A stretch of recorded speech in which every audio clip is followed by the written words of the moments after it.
LIV Golf's Greg Norman still hoping for cooperation with PGA Tour. "We did not create the angst." With the first LIV Golf season completed, Greg Norman is confident about the future for his league and believes there is still an avenue that would allow for cooperation between the various golf entities, including the PGA Tour. Norman, in a conference call with reporters on Wednesday, said he's disappointed about the vitriol and that he believes a good number of LIV Golf players would still like to compete in PGA Tour or DP World Tour events. The two-time major championship winner and World Golf Hall of Famer is commissioner of the LIV Golf League. He said he last reached out to the PGA Tour and Commissioner Jay Monahan mid-year. The tour has declined a meeting with LIV Golf. "I think the ball is in their court now," Norman said. "We have tried on many angles, many fronts. It's very disappointing, this vitriol, this ill will. I can tell you with my hand on my heart, all of the PGA Tour players and DP World Tour players who played with LIV. They want to, be able to, go back and play on the PGA Tour. Some of them are now saying no. But in the beginning they all wanted to go back. The PGA Tour has created this angst. We did not create the angst. Why does competition create heartburn? Why the vitriol?" Going back to his playing days, Norman has long been critical of the PGA Tour for not allowing more freedom among players. Monahan issued warnings early on that players who took part in LIV Golf events were subject to sanctions for violating membership rules. The PGA Tour requires its members to play a minimum of 15 events and seek releases, basically permission, to compete in conflicting events. It will typically allow 3 of those per year, with further requests evaluated. But Monahan and the Tour did not grant releases to the first LIV Golf event outside of London, and it has never approved releases for conflicting domestic events, of which there were 5 this year with LIV Golf.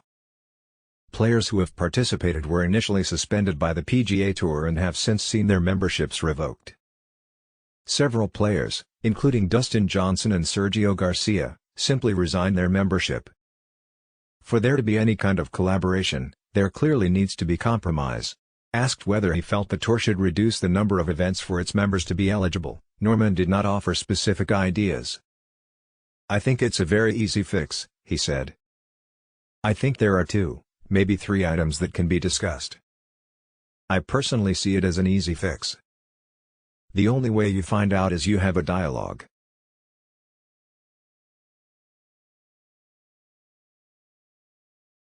You sit down and have a conversation. What's wrong with finding out what a competitor might be willing to do? To shove a stake in the ground and to make a beachhead everybody believes is impenetrable, that's not healthy for golf. What's healthy is competition. What we've delivered in 8 weeks is incredible. Sure, there are naysayers out there. The PGA Tour has been the only place you could go, the only place we could play golf, the only place where the best of golf could go. Competition is the healthiest form and helps build businesses."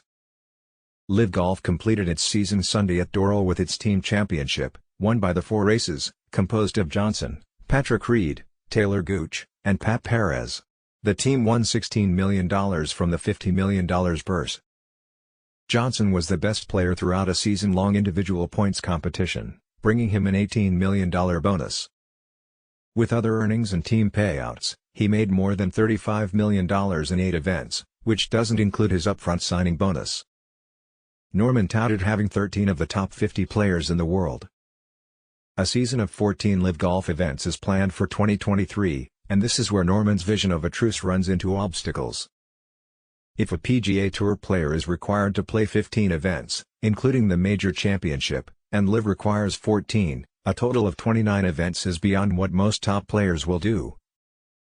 As it is, the PGA Tour has instituted a new plan for 2023 in which it will require players to compete 20 times, the 4 majors, the Players, 12 elevated events and 3 other tournaments of their choosing, in order to be eligible for its $100 million Player Impact Program bonus pool.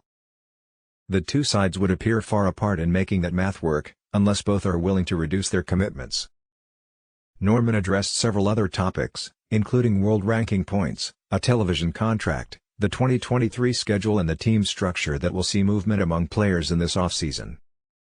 He also said LIV Golf is willing to be patient as it attempts to monetize the 12-team model that would ultimately see franchises bought by ownership groups or individuals, thus providing an income source for LIV Golf.